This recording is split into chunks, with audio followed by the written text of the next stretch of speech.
Fort Smith is a growing town, and with it comes a higher demand for water. The city learned through some studies that it will soon hit daily water capacity levels. Now they're looking at projects to increase the water flow. 5 News reporter Jacob Luthi has more.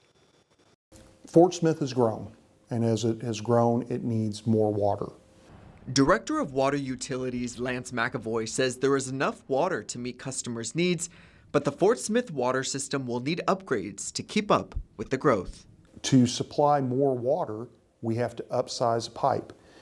McAvoy says the city wants to replace the current 27 and 36-inch pipes that flow from the Leak Creek Reservoir and Lake Fort Smith. Put a 48-inch transmission line that would run all the way from Lake Fort Smith to the east side of Fort Smith through Barling and into the Chaffee Crossing area.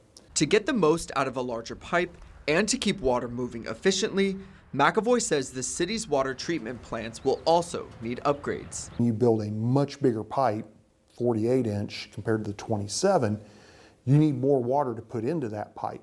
So you have to expand the treatment capacity of the plant as well. The project is expected to take 5 years at a cost of more than $200 million.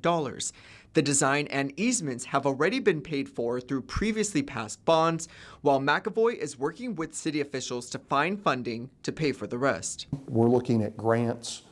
We're asking for, congressional spending help. We're looking at all sorts of sources to have the least amount of impact on the citizens and customers of Fort Smith Water Utilities. Now, while McAvoy stated that, of course, all residents of Fort Smith will benefit from the improvements, a large part of the updates were considered because of how much Fort Smith is growing, including the developments at Chaffee Crossing. The main thing that we're looking at with Chaffee Crossing and what we looked at there is it is our easternmost area of the city, and it's where all the growth is going on right now.